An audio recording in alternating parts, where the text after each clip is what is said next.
profit margin. If you had a larger stream, you think about building certain things with your investment so that you can have a standing business, or in other ways when you're trying to build a business online. Uh, these are other ways that you could go about acquiring investors that would definitely boost your ability to be successful. So I strongly encourage you to take a look at what we got going on today. So today we are going to be going into uh, these investors, and the investors are that there's a bunch of them out there. They got some for just about every field. But the thing is that you have to know how to attract your investor. So in order for you to attract your investor, the first thing that you're going to have to do is you're going to have your plan. So when you get you a solid business plan and you're able to try to clearly outline exactly what you're looking for in your business, you're going to be able to have certain levels of value in your business, propositions, target goals, the market, your competition, the success of your competition. You'll be able to identify your niche. You have financial projections, strategy to build growth. You're going to be looking at what the investors want to see, that you could put all of this stuff into a document and be able to show them in a 30-second elevator speech and convince them to say, yeah, I'll invest in that particular product, because you're showing that there's a high demand for your product, or that there is a demand for your product, even if it's not a high demand for your product. You want to have yourself a strong management team that's going to be able to have relevant experience, skills in certain niches, in most niches. So when you're trying to get yourself an investor, somebody who's going to drop a stack of cash on your project, if you have somebody that's been in that field for 10, 15, 20 years, and they're partnering with you, your company has more years of experience being successful in that field than if today was the first day you saw this idea, you're starting to put it to work, you don't know how to manage it, you're going to wing it as you go along. That's an unstable investment. But somebody who partners with you that has years of experience in the field, those people are going to get you more investments. So when you're partnering with individuals that are going to help you start up your business, first of all, you got to get people that you trust. Second of all, you're going to try to have some equal shares in the mix, but it's not always going to be equal shares in the mix, because somebody who puts in more money is going to want more share value. And also, you are going to have to break off more ownership shares when you start dealing with investors, because there are two different styles of investors. You have the ones that will provide you with money with an expectation of residual interest off of that money over a period of time of the contract, and you're going to have others that are going to want controlling shares of the company and lesser profit margins towards the investor. So you're looking at, well, if it's you and some of your homeboys and y'all are coming together and y'all are building yourselves a business and you're trying to get you some fast money, you need somebody to throw down on it. You need to be able to secure and attract an investor's interest. So when you've got a good team, you got to make sure that you got a stable team of people that really wants to get this done. You're looking at getting you a higher probability of an investor, and then demonstrating the traction in your market. That's going to be something that's going to be like the golden ticket almost when it comes down to getting an investor. And it really depends on which market that you're in. So when you're looking at a high revenue stream, that shows that there's a lot of profits, which means that if an investor was to invest into your product in order to expand, there's guaranteed room for the investor to receive profits, which means they're going to be more likely to offer. And if they do offer, they're more likely to offer more than what they would have if there were less profits involved. And by you being able to, like I said before, show that demand for your product and the cost of developing the product and the profit margin between the costs and expenses, you're able to give confidence in your investor to be able to lock in some of those investors. Now, you're going to have your pretty decent pitch when you start talking about how awesome your product is, because people with money have people without money asking them for money on a regular basis. So truth is that a lot of the time, some people made up their mind before they had the opportunity to meet you. They read your business plan, they like it, they're going to put it to work. They just want to know what kind of character you have. In that situation, you just got to win them over with kindness. You got to be respectful at all times, even if they tell you no. But on the other side, your pitch, your demonstration of your product, how it works, what it does. If you have a prototype, the effectiveness of the prototype to show how well the product works. These things help you win over your investor on your product. So you have to have a functioning product or a functioning prototype of a product if your product is larger than the scale of the model. And then you have to be able to demonstrate how the product works and how it's going to benefit the population, where the demand is going to come from, and what's it going to look like in the next 5 to 10 years kind of situation. Then network building. I told you guys before plenty of times on the show that it's not who you know, it's not just what you know, it's who you know. That's what I was saying. And since it's not just what you know, it's who you know, you got to get out there to those soirees and those other events where wealthy people go and hang out. And you've got to go over there and mingle with wealthy people so that those wealthy people can potentially invest in your situation. You are more likely to get positive investors if you go to certain places where they are interested in your type of product. For example, people who invest in real estate go to seminars that are involved in real estate, and then you have wealthy people in those areas that can invest. If you are in real estate and you're trying to attract them in real estate, and you are going to go ahead and show them what type of real estate properties that you have, then they would be interested in investing in your deals. You're showing that there's a $100,000 profit margin, that the investor could potentially get like 20%, that if they invest into your company, and when you're talking about 20%, you're talking about $20,000 off of every $100,000. So if they gave you $400,000, then they're likely to get $80,000 off of their investment. And then the timeline for the turnaround is the guarantee. So after that particular time, if you're able to meet that guarantee, then they're able to get their 80 grand. But if your profit margin is 100 grand or 110 grand, let's say if it was 100 grand, you just promised this guy 20% interest, they're going to take your 80 grand, you're going to get 20 grand. Out of the 20 grand, you still got to pay the other two people who helped you. Each one of them get 6 grand. That leaves you with 12 grand. You're walking away with 12 grand out of a $400,000+ deal. Either way, though, you still manage to make 12 grand. But a lot of times when you're trying to find you an investor, these are some of the things that you need to look into. One of the best ways to find the target investors that you need to give yourself a quick go around with your money is for you to be able to do research on the type of investors that you're looking for. If you're doing research on target investors that you would potentially be a good fit for, that's in these people are in your industry, you're starting up something in their line of interest, the stage in which your funding is needed, you'll be able to find those people, because you have some people that pay for any kind of startup business, but it's got to be a startup business. You got people who say, well, you've got to be in business for 1 to 2 years. You got to show me some results, and then we'll fund you. They got those people as well. Then you've got people that says you got to show me a certain quantity of productivity in this niche, and then we'll fund you. All of these situations put you in a position where if you do what they're offering, you will make tons of money. They'll give you tons of money, but then you got to pay them tons of money, but then you're going to make tons of money. Now, I told you before, showcasing your unique and valuable proposition, that's that 30-second elevator speech.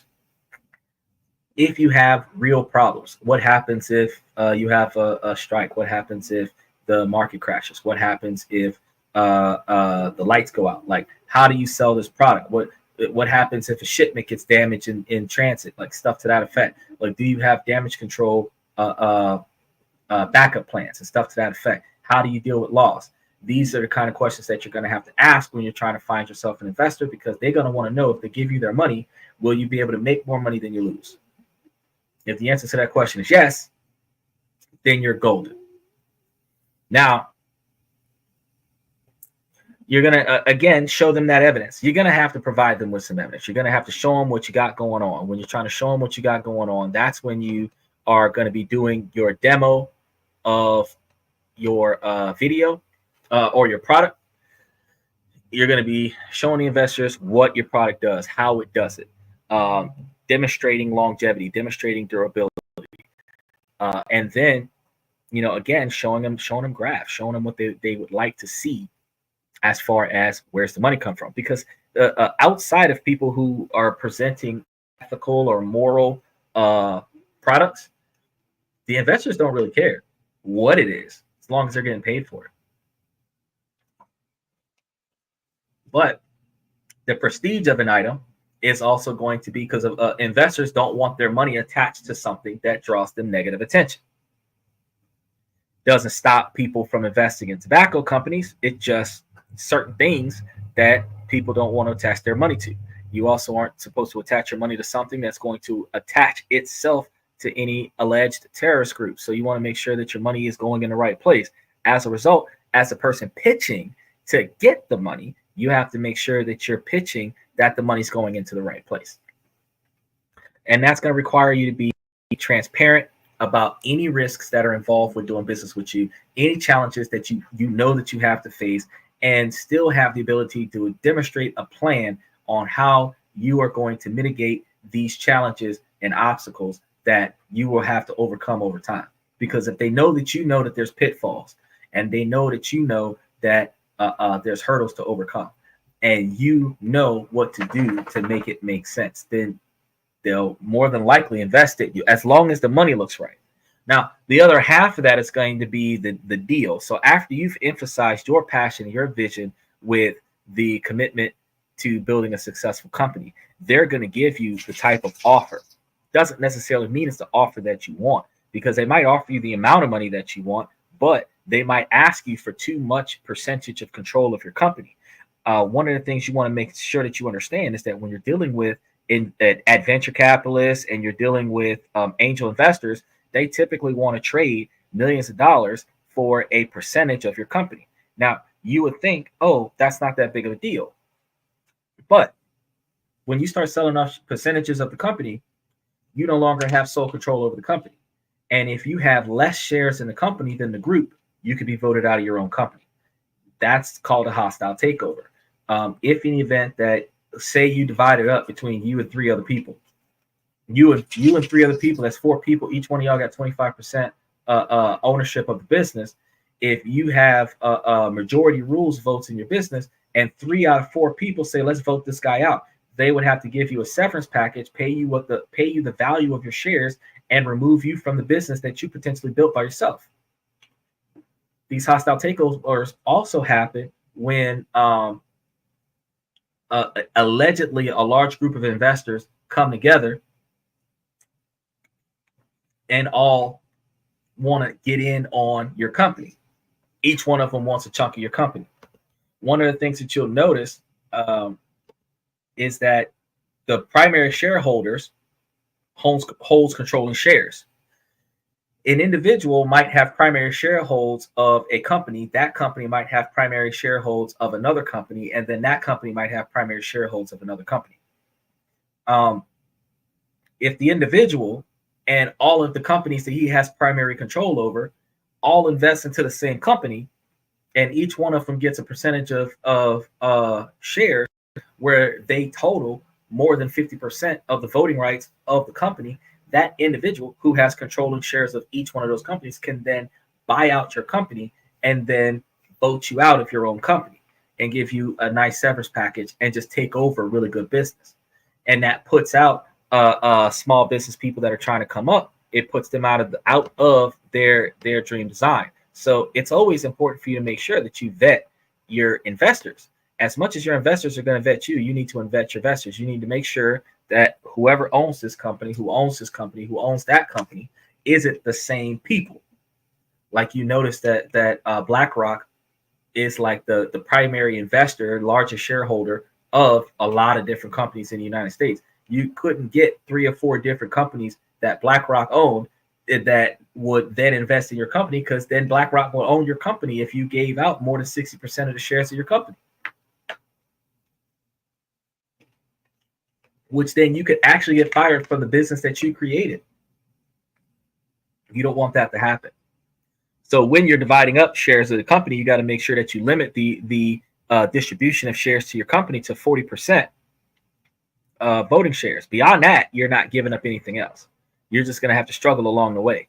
But somebody that puts up 40%, you got to be able to make sure that you have the ability to recoup their financial investment, and then as you recoup their financial investment, you're able to, if they decide to pull out, give them their money and hopefully continue to be able to float. Otherwise, you're going to be taking risks of losing your business after it gets off the ground, because not a lot of people have the energy and motivation to start something. But once it gets big, they will definitely want to try to get involved with it and benefit from the profits. So you don't want somebody that's going to bandwagon a situation after you're successful. You want somebody who's going to be there with you from startup till success, where they're entitled to the success with you because they helped you get there. You want to consider offering perks like equity and board seats, and align the investors with interest within your company's success, where those investors are going to say, yeah, I'll take that, or they offer you incentivized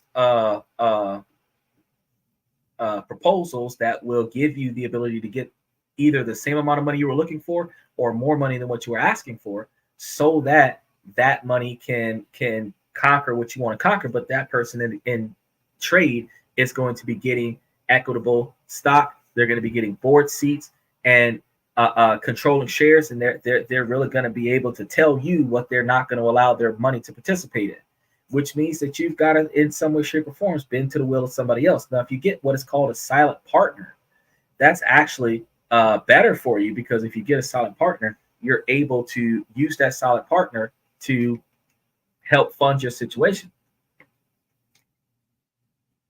But if you don't get a silent partner, if you get a partner that's overly opinionated and micromanaging his money, you just took $500,000 or $1 million just so that you can get a boss that's going to tell you what to do. And that's not what you want. You want to be able to work for yourself. You want to maintain detailed financial records and projections to instill confidence into your financial management, so that they can know what kind of budget you hold. They want to be able to see what kind of success and failures you've had since you started, and then they'll be able to determine exactly how successful you're prone to be. And outside of unforeseen circumstances, you will actually meet those expectations, or you're going to exceed those expectations. Now, since the key to presenting a compelling investment opportunity to investors is to have that strong team, you want to make sure that you have the most successful market that you're going to get into doing the things that you want to do. And then you're going to be clear and articulate why your business is worth being invested in. Now, some of the things that you're going to notice is what types of investors you're going to attract based on how successful your company currently is.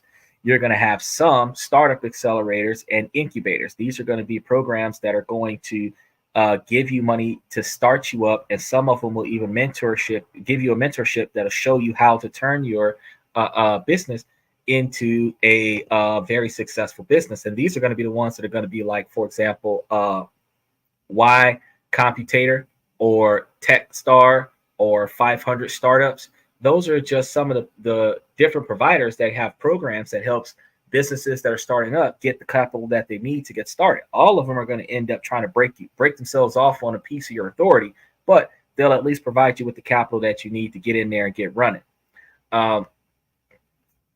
You have certain angel investor networks, and these platforms, you sign up like a membership. You connect with a large group of investors that could potentially offer you money to help you get your business off the ground. They can offer you more money than what you need for the business and take some of the money out of the business and put it into your pocket as a paycheck. And then as you get profits, you funnel the majority of your profits to your investor to offset the difference. That's the cost of doing business. But you have to remember that your angel investors are going to be wealthy individuals, and these people are going to have their money. They're going to be trying to get into the early stages of your business, and typically they're going to exchange equity for ownership, which means that they're going to want some money for you to want money from them. They're going to want ownership from you. Now, one of the many key characteristics that we're going to have with angel investors is that investors are going to use their own personal funds to help you start up your company or help you progress through the early stages of your company. When your company reaches a wall of productivity and you need a little bit of money to get yourself over the fence, when you're going after those angel investors, you're going to be able to hit those a lot more smoothly. You have angel investors that'll provide you with funds anywhere between $25,000 and $100,000 per investment on average, which means that you were likely to be able to take the assets that they give you and utilize them to expand exponentially with your business, or you have just enough money to cover all the paperwork and get the ball rolling, and then the profits from your efforts will then give you large quantities of capital. They're going to offer some entrepreneurship experience that they have personally obtained. They're going to be able to share with you memberships and industry connections in addition to the capital, so that you can meet and greet with more people that are inside of your field, which will attract more investors in your field, because if their homeboy invested in you, they'll invest in you too sometimes. And then you're going to have to remember that you're capable of taking on high risk, and you're hoping that you're going to have even higher returns. But these are the expectations, is that you're taking on higher risk by getting money from investors that you have to pay back contractually, legally, contractually. It's not like back in the day when your homeboy asked you for some money and they fronted you the money. Then when your homeboy asked for some money back, you didn't want to give it back. It's not like that. They can sue you and get their money back. They topple over your whole business in order to get that money back. So you just got to make sure that you understand that you have high risks with high rewards, but it's still a lot of risk. Now, the investment process is going to be a little bit more skewed when you're dealing with angel investors, because angel investors are not just individuals that are just putting their money up, silent partners that are looking for a high financial return. These are people that like your idea and they want to navigate how your idea is going to function. So you got to make sure that when you're dealing with these people, that you set you some ground rules. Or you have to remember that there are going to be some situations where you're probably going to say no to the money because you don't want to give them more authority over your business than you feel comfortable with. So one of the things that several of the things that you need to look into right now is the entrepreneur's pitch, where your business is going to be talking about the ideas directly to the potential investor. Your angel evaluates the business, the potential of the business, the team that is running the business, and the market that the business is in, and then determine the opportunity of any type of large long-term profits coming about. And if they're interested, they'll negotiate the terms, like the equity stakes and the valuation, and then funding is provided in exchange for convertible debt, meaning that you can take that debt and transition it into profit, or ownership shares, where you'll either give the shareholder or the investor tax credits that they can utilize, or you're going to deal with them investing in you, and then you've got to give them some control of your business. You want to try to avoid giving up control of your business if you can. But if you don't have a choice, you're either going to struggle on your own or you're going to take that money. So you got to take all those scenarios into account.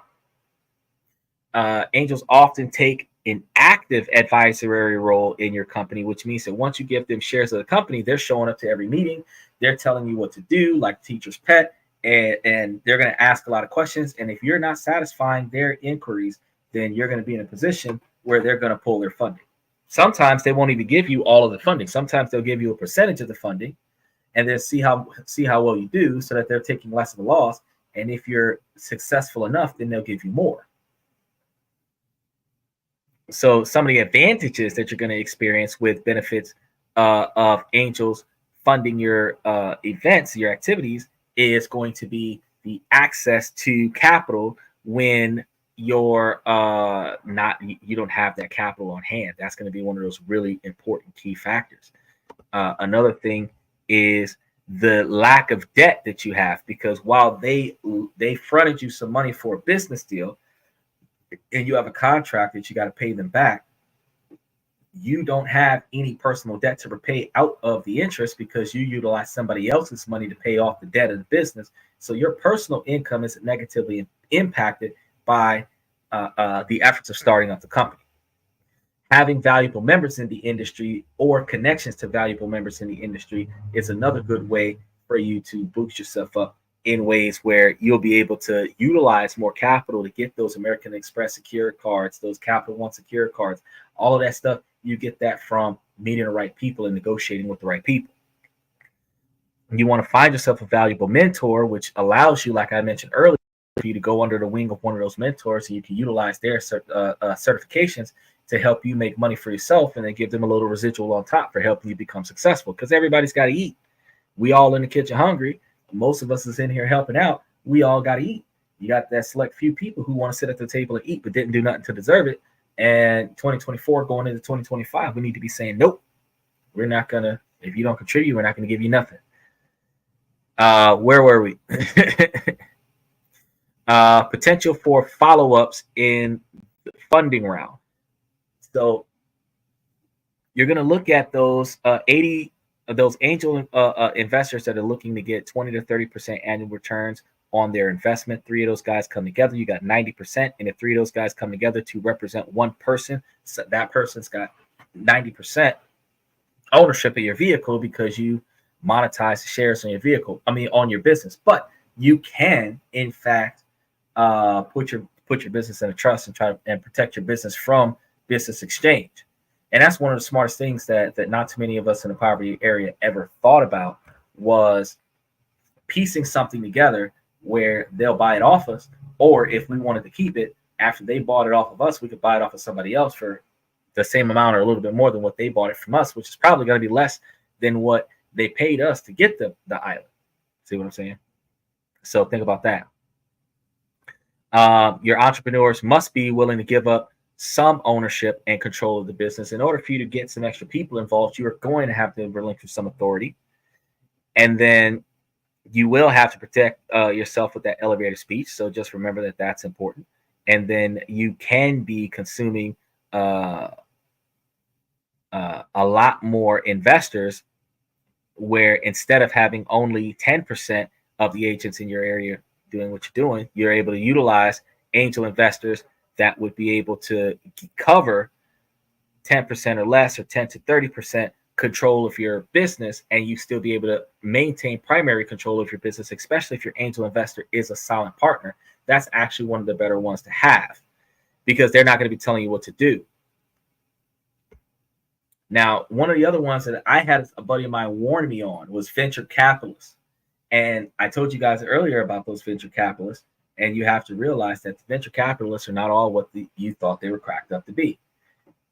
Some of the venture capitalists are leading investment firms, where they're promoting themselves in business and finance under the expectation that, you know, if you've got a good deal, they'll fund it so that they can get a good profit off of it. Now, just a second, we got people jumping in from all over the place over here. Woo, burnout mode. Look at that. I got to tell you, there's a lot of information here. We're kind of speeding through it, but there's a lot of information here. We have in the venture capitalist countries, or not countries, venture capitalist investors, you have Andreessen, and Andreessen is based in Menlo Park, California, and they have a $42 billion asset under their management. Sequoia Capital in Menlo Park also has a $28.3 billion asset. AUM Insight Partners in New York City got $38.7 million capital. You have Excel Global firm and offices in Palo Alto, London, and Valor. And then you also have a Kaiser Perks, which is Menlo Park. And then he backed his companies like Amazon and Spotify. And remember, like Jeff Bezos also has a large stake into Amazon, and they went and bought out Digitech so that Digitech could provide them with a bunch of robots to function and run the company. Now, we're going to be looking at a lot of different firm focuses, but the firm focuses are going to be very broad spectrum because these are the top listed ones, the top listed investors, the ones that are going to throw a lot of money at the table. There are some that might give you $10,000 or $15,000, $20,000, $30,000, and that's all they're going to give you. But you'll be able to take that and inside of the first year get back $30,000 so that you can pay it back. But outside of the startups, you have technological startups, and then you have it's AI startups, and then you have the cloud, and then other entrepreneurial ventures, including software that they want you to pay attention to. And then once you do what you're supposed to do, then they'll give you more money. You have healthcare and biotech companies, and financial financial technology. Where was I? Financial technology stuff. I'm sorry, I had a brain fart halfway through. I was like, what? It's like when you start crashing off of the coffee. Like I had started making the coffee before the show, and then I started the show, and then I remembered halfway through. I'm like, tired and ready to take a nap.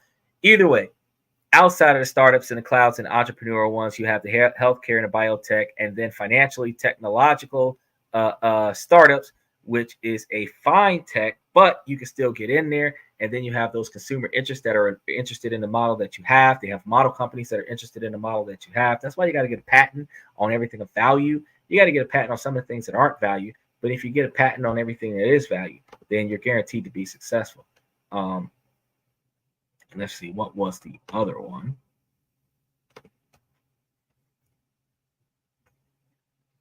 You have your geographical appearance is actually going to be very important because your geographical appearance determines exactly how close your investor is to the results of his money. Because if you got somebody in the United Kingdom, it's not likely that they're going to throw you money in the US if they don't see or know how your product works and does not have the knowledge that they need to feel comfortable to work with you.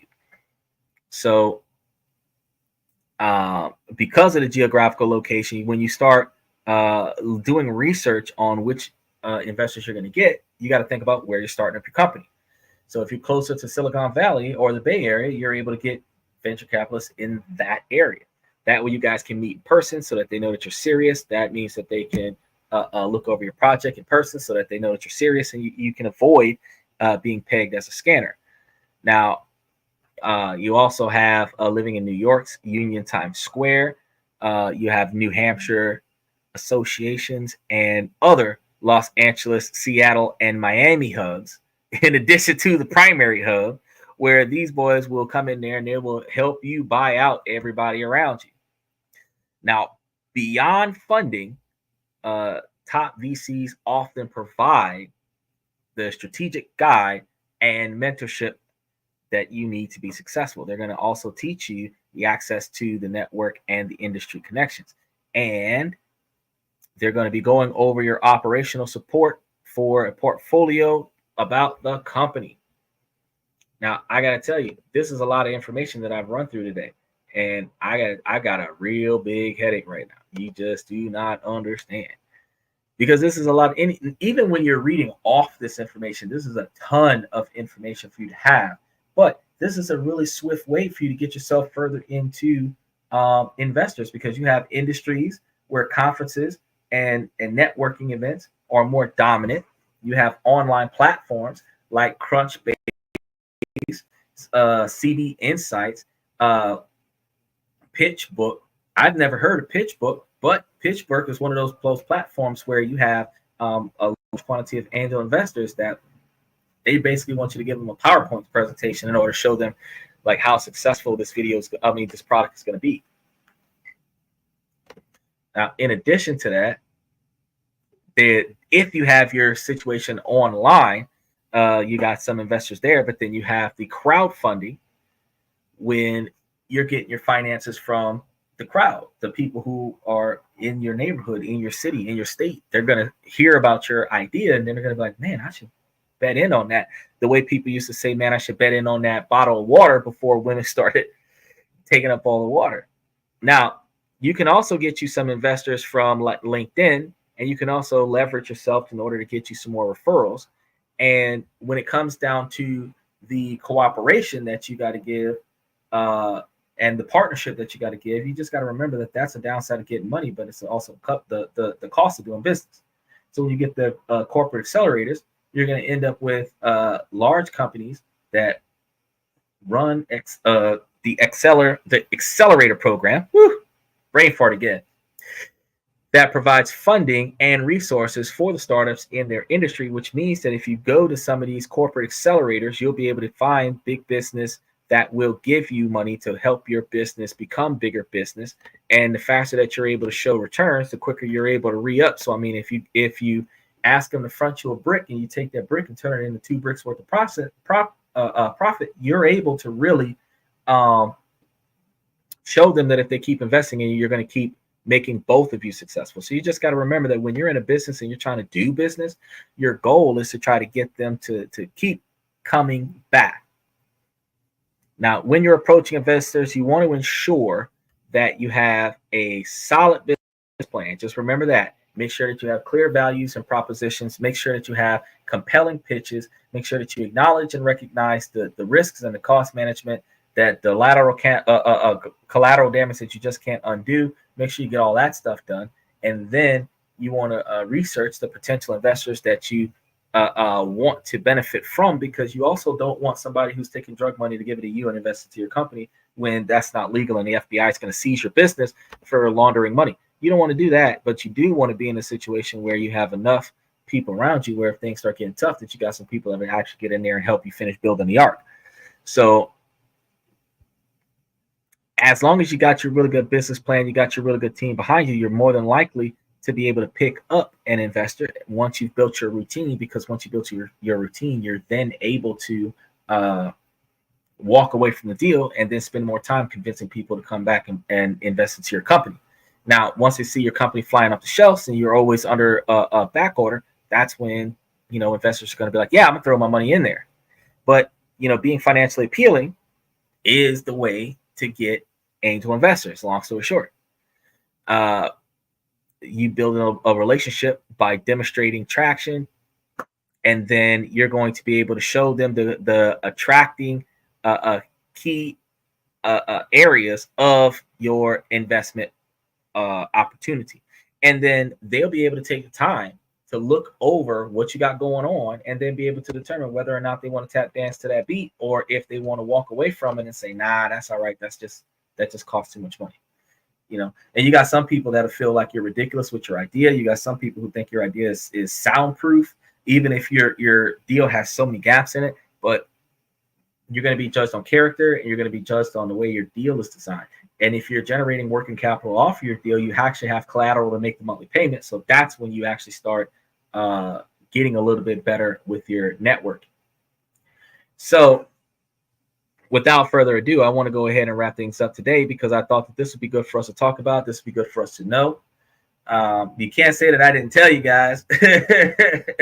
But when you're trying to find investors, you just got to know where to look. And you don't know where to look when you first start up. You got to do your research the way you do research on fast cars and video games. You got to do your research on investors. You host some soirees, host some house parties that get investors over to your house. And then not only do you try to get the investor, you try to pitch the proposal to somebody so that somebody else can take the job. The ins and outs of the situation is that you're trying your best to make sure that you are successful by getting advanced the quantity of money that you need to be successful. Because when you need money to get money, and you don't have the money that you need, and you have to sacrifice yourself to get the money that you need, you got to find a way to bring all those together. So, barely mosey through today's show. We're going to make a dozen shorts out of this, and that's when people are going to be like, oh shit, he's talking about real estate and loans and stuff. Yeah, you damn straight. So with that being said, ladies, as long as the situation doesn't make sense, please, ladies, I'm going to ask you again, make it make sense. So ladies, make it make sense. And while I'm trying to walk out of here right now with the groggy dizzy situation going on, because I just blew my own mind with that particular information, I recommend that you guys stick with us, because we do have a show for tomorrow night. I'm just trying to see if the investor that was the investor was intrigued by what you got going on, if that's not happening, you're looking at failure. So let me see. Hold on a second, guys. I'm getting distracted. I'm trying to do the survey from TikTok.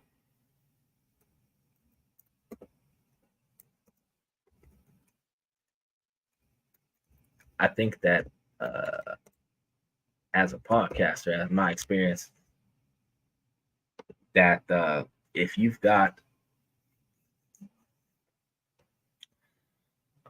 the right time and the right idea, then you're likely to hit it big, likely to get the results that you're looking for. But one of the things that you need to do in order to get those results is that you're going to need to buy in yourself as well as somebody else. Remember, I told you last week and the week before that 40% of your profits have to be reinvested into your business in order for your business to expand. And what I was talking about for the last 40 minutes, that's probably what you would have needed to expand more effectively. But that's neither here nor there. Just remember, I see that you guys are still coming in. Just remember that we are live starting at 9 o'clock, 8 o'clock Central, and 5 Pacific. So we typically start about 50 minutes ago. So those of you that jumped in, you jumped in on the back end. And I appreciate you guys for coming and showing that support. But I got to sign out for tonight. So I really appreciate you coming to This and That. My name is Sander, where we talk about this, that, and everything in between. Before I go, I just want to make sure that you know that we're going to be talking about the investment book.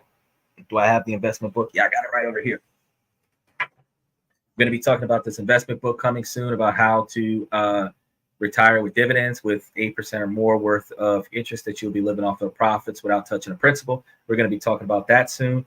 We're going to be getting the author of this book to come to the show. That's one of the reasons why I'm getting off now, is because I've got to talk to him about what day he's supposed to be coming in. I'm trying to set it up for next week, Wednesday, 9 Eastern, 8 Central, 5 Pacific. I also have a CPA coming to the show. That's the other person that I have to talk to. He was supposed to be here tomorrow night. I might have to book him 2 weeks from now, but he was supposed to be here tomorrow night. We do have a show for tomorrow night. We just haven't scheduled it because I'm not sure if we're talking about the CPA and the needs to know about taxes and how CPAs and tax lawyers can aid you. And then you guys can ask questions to the CPA while he's here, or if we're going to do that on the following the week after, because next week is going to be either, I think Brett is supposed to be the one coming. Brett Owens is supposed to be coming. So that's one of the reasons why I was about to slide.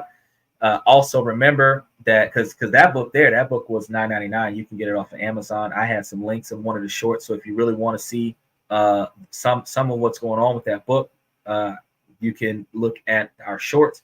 The short has we have a long form video. Actually, it's a long form video. It's like 4 minutes long. It explains to you the ins and outs of the book. It gives you the links to the Amazon page and the main site, and you can, do what you got to do and get some knowledge. And for $10, $4.99 for an audio file, like $13. Well, $13 for the audio file, and the Kindle is the one that is $4.99. So you see those values on the short that is on the show. But I kind of want to help you guys make more money. We also have a dating coach that's coming in. I'm going to try to see which day out of the week she's going to be showing up. So sometime over the next 3 days, I'll know, and then I'll be able to tell you which day of the week that she's going to show up. I'm going to try to put it off a week. That way you guys have a lineup where you know that certain people are coming to the show and you guys will be able to be here. I feel like that's a little bit more effective for you guys than just having them show up at random. So as I get there, I got another investor that just came in and they gave us some dog treats. So when I was talking to you guys about dog treats, I got somebody else. I'm going to be talking about those later today as well. My dogs are going to have a field day with this because at least the big one really loves treats. So I don't know. I'm probably going to, I have to do a box opening video for this one. And then I've got to do a review on how much the dogs like it, depending on how well they behave. That's another thing I got to do after the show, which is another reason why I'm sliding early instead of doing a 2 to 3 hour show, because I got to talk to the people that are invested in my podcast. So remember when I was telling you about being compelling, even as a micro influencer with a little over 15,000 subscribers, I'm intriguing enough showing the traffic of my podcast, showing the viewership, I'm intriguing enough for people to say, hey, I'll give you some money for you to talk about my product on the show. And then the money that they're giving to me helps me pay for the product. It helps me pay for the podcast. And then I can turn some profits. I can pay some bills and other such. So these are the things that we typically try to do. And when you're doing that, you're able to get in there and make you some money. I actually got one. It's a really interesting company. They're going to give me a pillow. I think it's for lumbar, with like a posture control pillow. And I'm going to show you guys that pillow. But I'll be able to use the pillow for the show because you see me squirming in the chair. My back hurts. I'll be able to stick it behind me and just lean up against it and get some back support. But, you know, like I say, as we start getting these people coming to the show and talking about the show, talking about their products, I'll be able to bring them in and we'll be able to promote them. I got the guy for the health and fitness, the vitamins and stuff. I got to talk to him one more time and try to see if I can get him to come to the show. And I might get Sequoia to come to the show with the trading card game, because you have the girl with the dating card games that I got a short for that up there as well. So you guys just got to take a look at what we got going on this and that. And because we're not just talking about relationships. We do talk about relationships a lot, but we're not just talking about relationships. We're talking about how to make money and how to make money for us, and how to make sure that we are satisfied with what we are doing with our money. You know what I'm saying? So just remember to come to the show every night of the week, because while we've got guest stars coming to the show, where they're going to be talking about ways to make money, talk about ways to save taxes, some that are going to be giving dating advice, some that's going to be talking about other things that will benefit us in life. I'm going to be bringing these people to the show for you guys to enjoy. So I want you guys to be able to pick their brains. Hopefully we have some appropriate questions come through, because I know we have some that are inappropriate, but I do love the ones that come in and they're very opinionated and they come in and they ask questions and they learn. So we really want you guys to come in and engage when we do have the guests on the show. So just remember to tune in 9 Eastern, 8 Central, 5 Pacific. One more time, I'm gonna let you know I'm your host Xander with this, that, and everything in between, just in case there's more new people that have popped in. You guys have a good night. I'm gonna see you tomorrow night, 9 Eastern, 8 Central, 5 Pacific. Well, roundabout probably 8:15, because you know issues, but 8 o'clock Central Time. If you're here, you'll see 2-3 other people in here. Everybody's gonna be here at the same time. Either way, I'm gonna see you tomorrow night.